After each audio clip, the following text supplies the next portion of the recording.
Engineer Gold Mines is focused on the exploration and development of the historic high-grade Engineer Gold Mine situated 32 kilometers southwest of Atlan, British Columbia. Engineer Gold Mines is fully permitted for surface and underground exploration with the drill program now underway. Engineer Gold Mines Limited trades on the TSX Venture Exchange, symbol EAU. For more information, please visit us at engineergoldmines.com. You're listening to HowStreet.com radio, available online at TalkDigitalNetwork.com. Welcome to HowStreet.com radio, the online source for market opinions. Here is Jim Goddard. My guest is home ownership consultant Ross Kay from the wealthyhomeowner.ca, Canada's authority on home ownership. Welcome back to the show, Ross. And thanks for having me back on, Jim. Ross, we have some questions from listeners.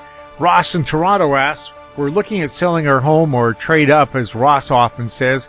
We're wondering about using Properly and their program that allows you to buy your next home knowing Properly will buy your current home. Is this a good idea? A guaranteed home sale no matter what? One of the oldest scams in the real estate industry that initially wasn't a scam. It was a confidence, a marketing campaign built around the confidence of real estate agents. So it's hard to believe. Like, this is really hard to believe, Jim. Someone can come up with a supposed new idea that has been around for 4 decades, that there are literally hundreds or thousands of real estate agents across the country offering, and this company gets labeled as a prop tech, and they get a $40 million venture capital investment. Like it's just mind-boggling. So here's how it works, folks. 1982 is a year. 1982 is a year. My mom and dad were selling real estate. They were working with my great uncle. My grandmother's brother is where my mom and dad got their start in the real estate career. My dad had a successful business life, running factories for Rockwell International. Mom was a full-time homemaker, and they both moved into the real estate business in the end of the 1970s. So back then, in 1982, this is when interest rates, or when mortgages were going to be renewing at 16, 17, 18, 19, as high as 20%. There were people who were just afraid of losing their homes with these new interest rates. The banks were pressuring couples to list their properties for sale and get out of the property so it didn't have to move into foreclosure. It was like the absolute worst time that you could have in Burlington or Ontario to sell a house. Now, my parents were skilled realtors who had learned from my great uncle, and they knew how the system works. They knew how everything worked. So they had heard of this program down in the States called a guaranteed sales plan, and so they brought it into Burlington. So here's what their promotional had to do back then. Everything you touch turns to open. Everything we touch turns to sold. Try our guaranteed sales plan. This was what the wording that they had on one of their handouts, which was a bottle opener. You know, those covers you put on the top of a bottle so you can get it open for the first time. Those were their words. Now, why would two sales reps go out and offer a guaranteed sales plan in 1982? Well, they did it at that time so that couples wouldn't be foolish enough to sell their home for what the bank was telling them. Now, you have to remember, when my mom and dad were working with an independent broker back then. So all of the foreclosures were going to Royal LePage. Royal LePage had basically the entire market tied up back then. So any of the people who would be interviewing my mom and dad to sell their house would inevitably also be interviewing Royal LePage agents, because the Royal LePage agent had the in from the bank, in other words, to try to stave off the foreclosures. So my parents said, look, don't worry about it. You can still trust us. You can list your house with us, and if we don't sell it, we'll buy it. So don't worry about it. You have nothing to worry about. They also told them the truth, why the people had nothing to worry about. So not only were they offering to buy their house if they couldn't sell it, they were also telling the people how the scam worked. Because even though we used this marketing strategy for 30 years, right on through till 2013, we never had to implement it. And this is why. First of all, what Properly does is this. They're going to get you an appraised value on your property. So they are going to get you an appraised value. That is not going to be the market value. That is not going to be the highest listing price possible. It's going to be an appraised value, which should be rooted in a full CUSPAP appraisal. One of the most ardent, thorough appraisals that you can have. Then that appraisal is going to give them a price. That will already be below the market value, generally 3 to 4% lower. 3 to 4% lower. Then they're going to have their commission on top of that, which they're able to remove. Another 5% plus GST for a total of 6. So now, very easily, you have a 10% ability for reduction. There is not a home in Canada that will not sell within 90% of its appraised value, because you have to remember the appraised value is at that moment in time. There is zero risk. And what happens is these firms that are doing this are using this to get you to list your property with them, knowing full well they will never buy it, and then they're getting you to commit to buying your next house from them. So here's how the scam even gets better. Not only are you accepting a 10% discount on your house effectively, they are also getting the purchase on the other end for another 5%. Because you have to remember, folks, generally speaking, when people are trading up, depending on where they are in the property ladder, it's a substantial jump in price that they're buying. So what was a $100,000 house at 6% is $6,000. At a $200,000 house at 3% is $6,000. So this is the jump that they're adding. So now they get another 6% on the value of your home. So your home goes from 10% to 16% off. Properly is working with a 16% ability, a 16% buffer in the negotiating in your house before they would ever risk a penny. It's a scam, folks. What they're effectively doing is they're getting you to agree to list your home at a lower price because of the guarantee. With the guarantee, when or not you have signed paperwork that says if Properly gets an offer of said price, you have to accept it. And if you don't accept it, then Properly is out of the loop. At the same time, you've signed a buyer's contract with Properly, and that commitment is now in force. The reason why we offered it for 30 years and why we never had to enforce it or use it was because we always listed the properties above market value, higher. And we told the people what we were doing. And we showed them how the math worked. They're intelligent, smart people. They may need to see the math in front of them because they've never heard it before. But when you show it to them how it works, they fully understood. And you have a huge amount of confidence from those potential sellers for the rest of your life. There are people that my mom and dad saved their houses from $30,000 condos, townhouse condo, $30,000 townhouse condos in 1989 that are now worth $700,000. Some of those families have stayed in those same townhouses the whole time. Simply by telling the people the truth, my mom and dad ended up walking away from a listing because the people saw the confidence that mom and dad had, and that allowed them to go out and renegotiate with their bank or accept the new higher interest rate at renewal, knowing full well that the case would come back in and buy our house if we got into a mess. Never happened. This is simply a scam, listener, that is being run on by a group of techies who have no understanding about how the real estate industry functions, how the housing market. They really believe they've come onto some new special juice, which is why they're going to fail. The same reason that the WeWork fiasco happens. Remember, they're going around the country buying all these office buildings out. We're going to have shared office building. Well, organized real estate has run a shared office scam for the last since RE/MAX came into Canada. It's just a methodology of driving things down to the lowest common denominator, which at some point no longer is financially viable. So you close up. Versus what's happened with WeWork. This is simply another marketing strategy by groups of people who have no experience in the housing market, no experience in the home trading market, no experience in the MLS market, who have conned other investors out of $40 million.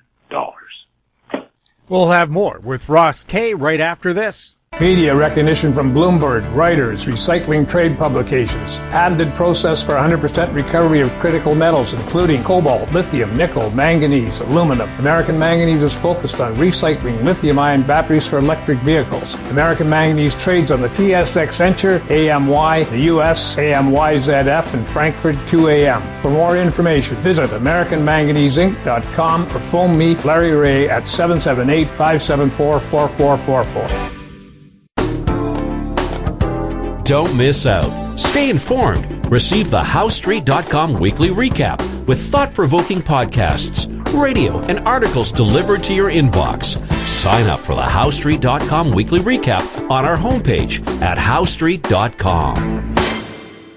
Welcome back. We're speaking with Ross Kay. Ross, with July housing market data coming out this week and CIBC stating last week a slowing housing market doesn't mean a slowing economy.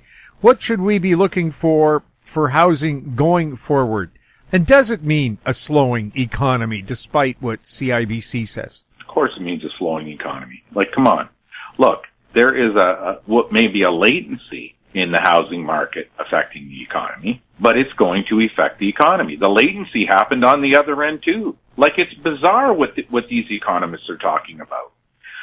I guess, Jim, it's probably because they don't understand how long it takes that wave to reach shore when you're way off in the horizon. A housing market, as we've said on this show many times, just pretend it's an ocean liner. You turn off the engine shut off, but that ocean liner continues to carry on for a long time. Or that ocean liner starts to turn. They can turn the rudders, but it takes a long time for that ocean liner to make a U-turn. This is exactly maybe why the confusion is with the housing market and its relationship to the economy. I don't know. All I know is they're wrong. And they're wrong because we would go back from 1978 through till today, and we would see the impact on house prices on the economy if you apply the proper latency. The speed of a correcting market also is going to impact the economy just as well, because what these economists probably haven't seen in their entire careers, unless there's someone who was around in the late 80s, early 90s, is how a housing correction happens and what the consequence is. You're already hearing it now. You've heard probably for 2 years almost, or 3 years, about low inventory level. Okay? Well, that's a fabricated metric, folks. Low inventory levels is something that organized real estate created in the early 1990s as a way of trying to stimulate home buyers to buy houses in a correcting housing market. That conversation never even existed prior to that correction hitting. And again, this is probably where the confusion exists with bank economists and the housing market and the economy. A slowing housing market means the family's feeling, their personal feelings towards the wealth of their family begins to be shaken. You believe that you are a half a millionaire right now. You believe you have $500,000 of equity in your house. A year ago, you believed you had $400,000 of equity. It's gone up 20%. Your equity has gone up 20%. So if your house price went in $1 million house, you had $400,000 of equity, and your house is now worth $600,000. Okay, That means, you're in $500,000 house, your house worth $600,000. It means your equity position has increased by $100,000.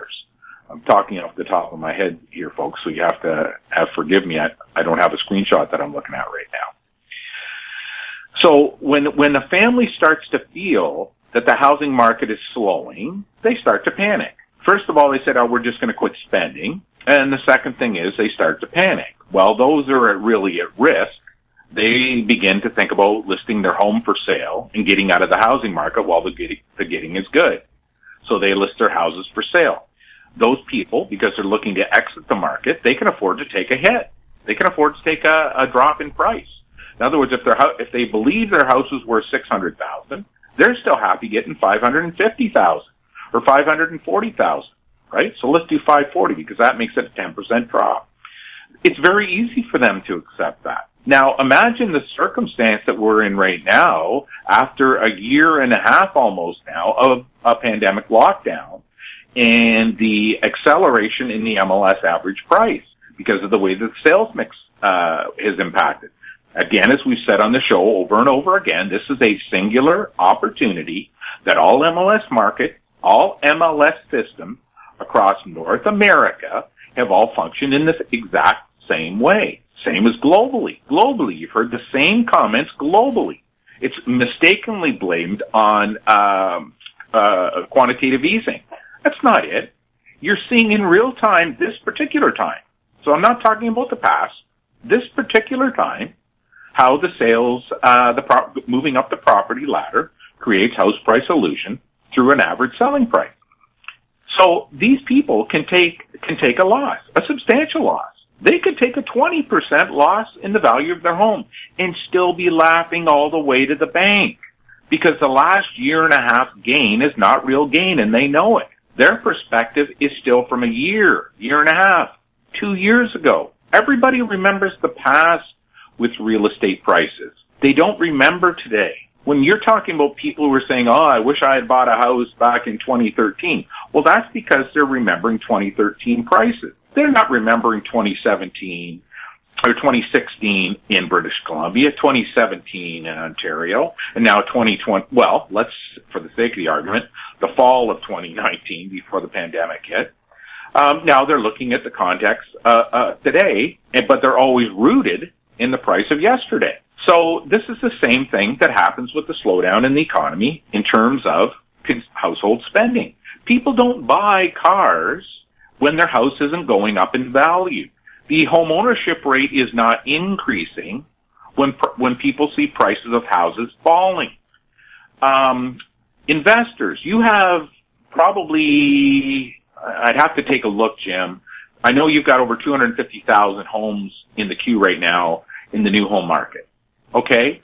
So this is where the renters get a great deal in most places. Anybody who began renting in 2009 and have stayed in their property the entire period of time hit the jackpot because they are now living in a property they simply couldn't afford to go out and buy because if they live in a rent control environment. The owners of those properties who probably purchased them in 2006, 2007, were forced to close on them during the Great Recession. They were happy to get a tenant in there. And the price that those tenants were renting at were actually rooted in a price of 3 to 4 years even prior to that. So way back in 2006, 2007, some as far back as 2003. And this is how it works.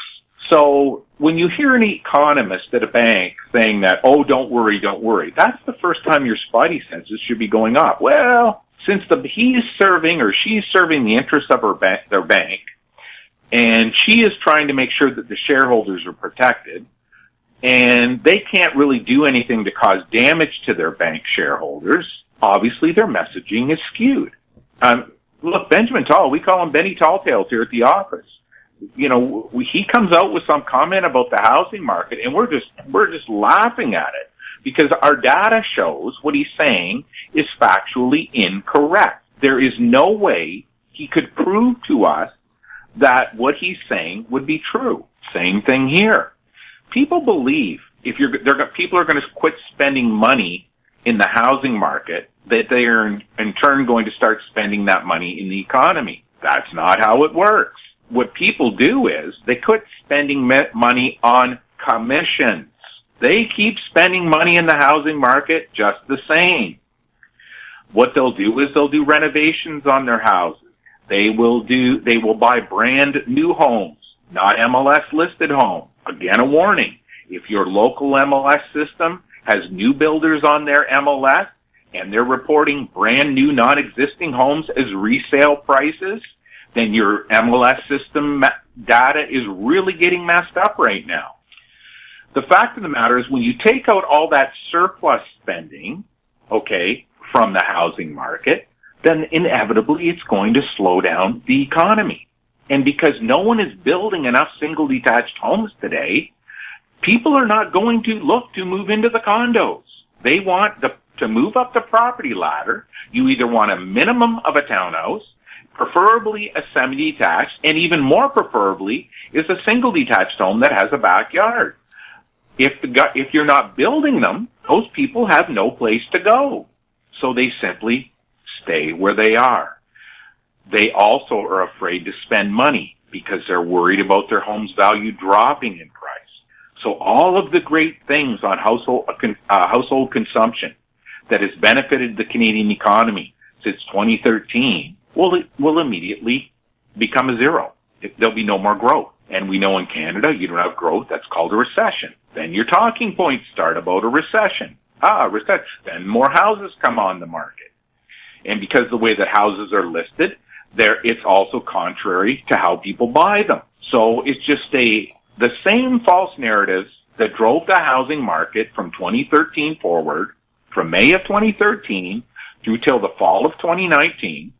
And then, of course, we had this crazy pandemic period where your local realtors went out and told the biggest whopper of stories you've ever heard and convinced people it's the truth. Because if you look at the MLS, you'll see whatever the realtors told you, everybody believed it. The reality is a slowing housing market feeds to a slowing economy. A slowing economy, luckily, in the past, means that interest rates would be reduced. The problem we've had today, again, as we've talked in previous shows, is the interest rate trap. When you have an economy that is being supported by continually declining mortgage interest rate at the time of the mortgage renewal, not level, falling, sooner than later, you reach a point where you can't get out of the mess, the interest rate trap. The interest rate trap, we're going to see how it unfolds in terms of the economy. We can't do any math, Jim, that pulls us out of this, especially when we have an economy that our governments have driven away the use of our resource sector. They have driven away growing the housing stock in a manner that employs lots of people and reduce the cost of housing. Because building little tiny condos, folks, only worsens the situation. When the government is building affordable housing and they're bragging about it, we build so many affordable housing units with guaranteed low rents or affordable rents for middle class families. That's really code for we're making the housing market less affordable for 98% of the population. We're making things worse. Not only that, we're going to encumber taxpayers, generations of taxpayers, into supporting these discounted rates for middle-income families who we should have been encouraging to become homeowners. It's a double whammy. It's just a culmination, as far as we're concerned, of all of the false narratives that organized real estate has built its business on, how it's grown its membership by triple in the last 30 years, all at the expense of the Canadian consumer. Julie in Vancouver asks, Ross often comments on the importance of timing the market and where you put down roots, as he calls it. We hear how supply of homes is driving prices up by realtors. So how do we know where and when to enter the market? Well, I mean, there are mathematical calculations that any family should be doing in terms of deciding, even if they're in a position to enter a housing market. Then they have to decide at what stage of the housing market do they want to enter at. And this goes back, Julie talked about supply. So understanding supply and demand as it is described by your local organized real estate MLS systems, by your Bank of Canada, by every economist in the nation. So this is how it goes. In the fall, generally speaking, early in the fall, like September, October, families start to set up their plans, housing plans, home buying plans, home trading plans for the next year. That's when it starts. Probably the discussions took place over the summer holidays. And that, hey, maybe things are going good. We're going to set up to move up the property ladder next year. So they start to put all these things in place to be ready to go. They do their renovation. They get the coat of paint on the house. They do the research. They're all ready to go. And you'll see a large group of houses come onto the market between November and March, during the November to March period. Now, depending on what part of the country you're in, is when those listing periods happen. I could say February, because across Canada that's the busiest listing month, but I'm going to say this is really a decision-making process from November to March. So those listings come on the market at that time. And this is maybe why the mistake happened. Because when you have a group of listings come onto the market, you also have the first-time buyers that are needed to start the sales chain off, who also had those discussions in the summer, in the fall, who now all of a sudden see a whole bunch of first-time homes come on the market, homes that they didn't see in the summer and early fall. Now in the winter, they're there.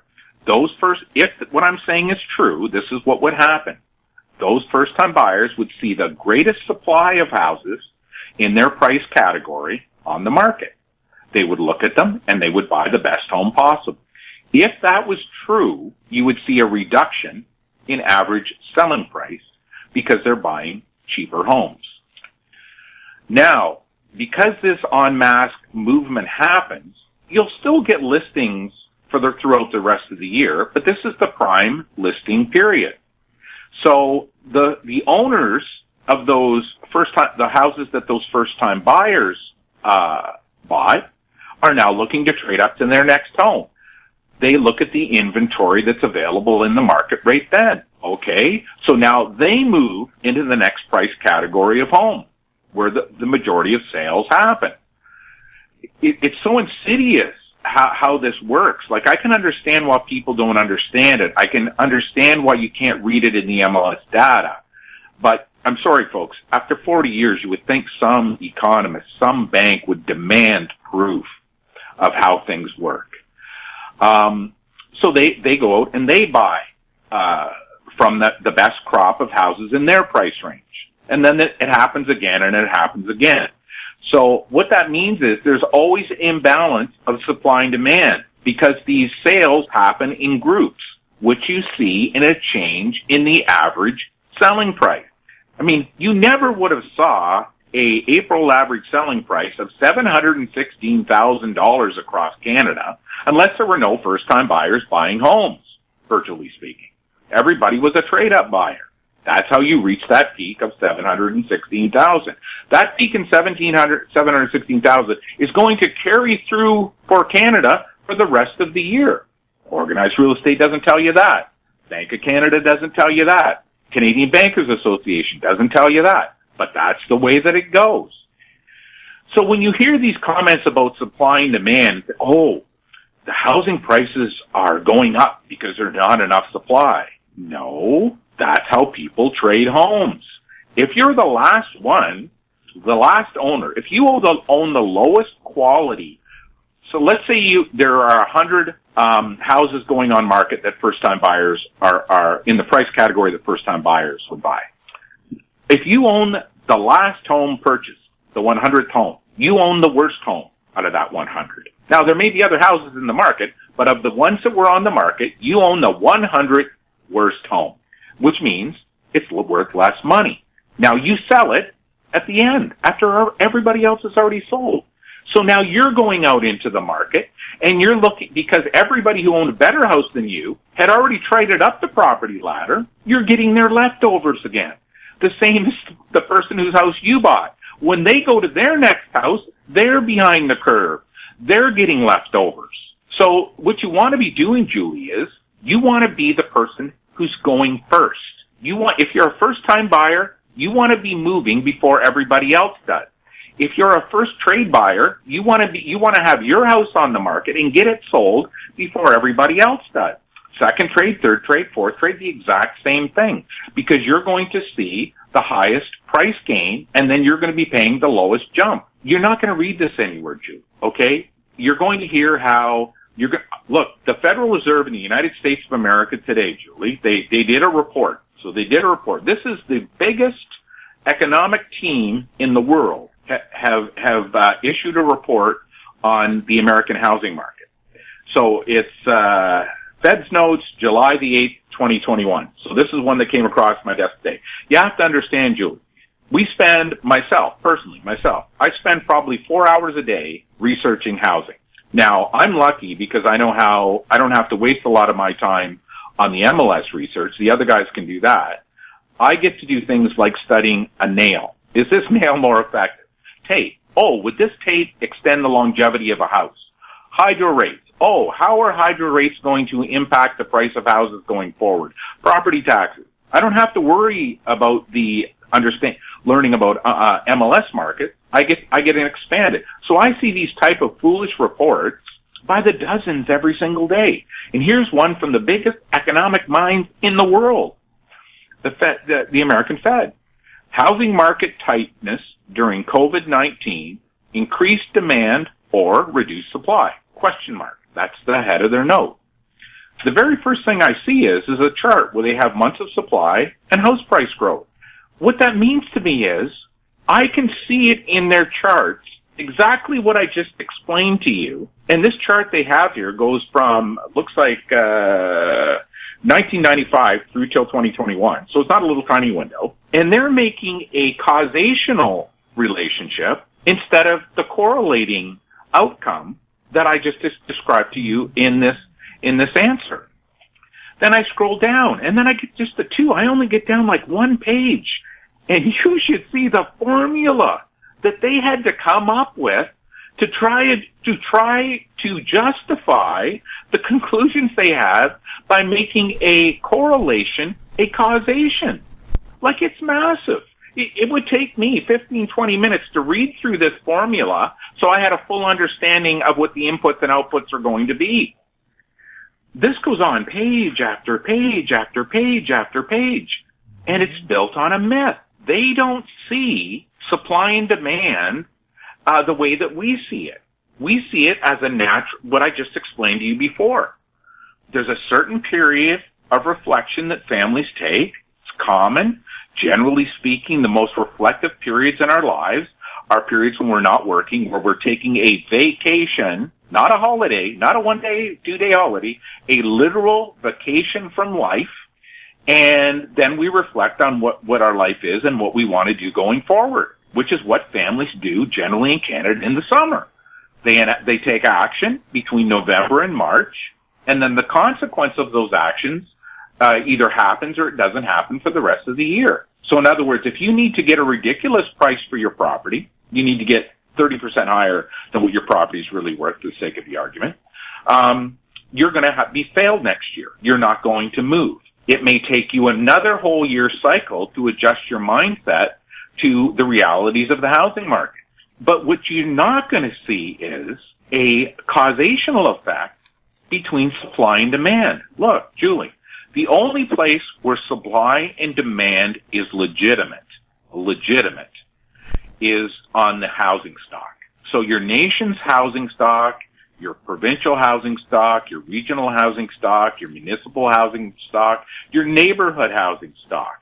Okay, that housing stock, as it relates to the demographics of the people who are living there and want to live there, will cause a supply and demand feature there. The housing stock, not the houses that are on Realtor.ca, not the houses the local realtors tell you, oh, these are the only houses you can buy, which is hogwash.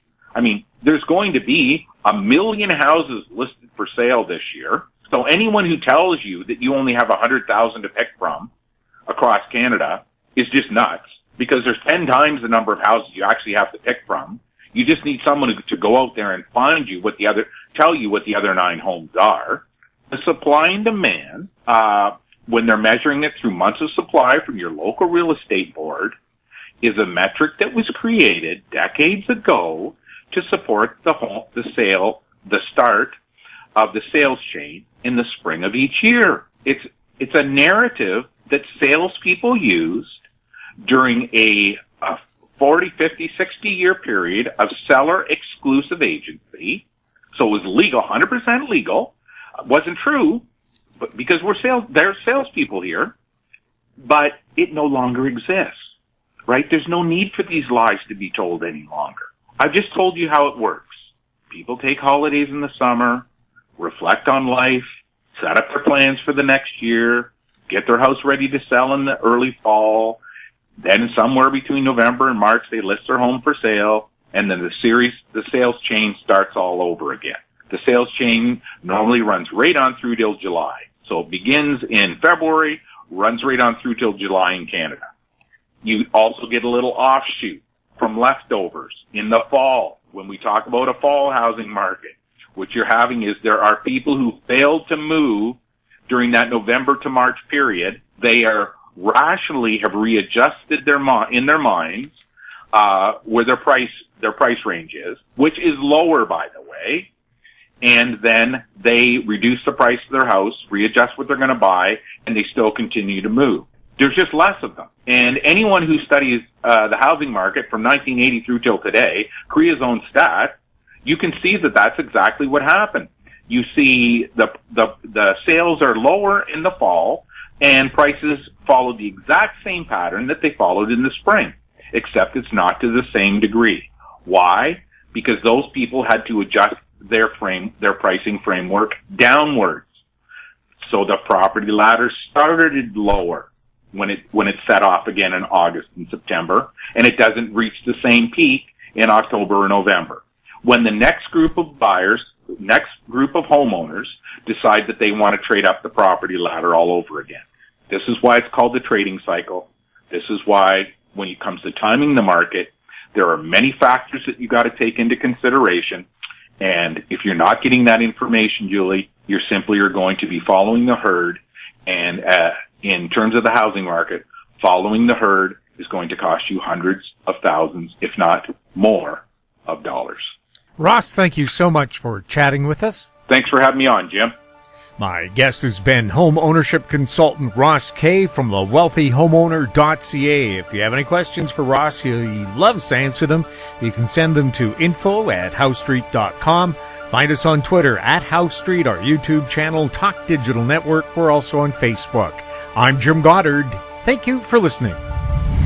Comments made on HouseStreet.com radio are an expression of opinion only and should not be construed in any matter whatsoever as recommendations to buy or sell any financial instrument at any time. Available online at TalkDigitalNetwork.com. HouseStreet.com radio is a production of House Street Media Incorporated.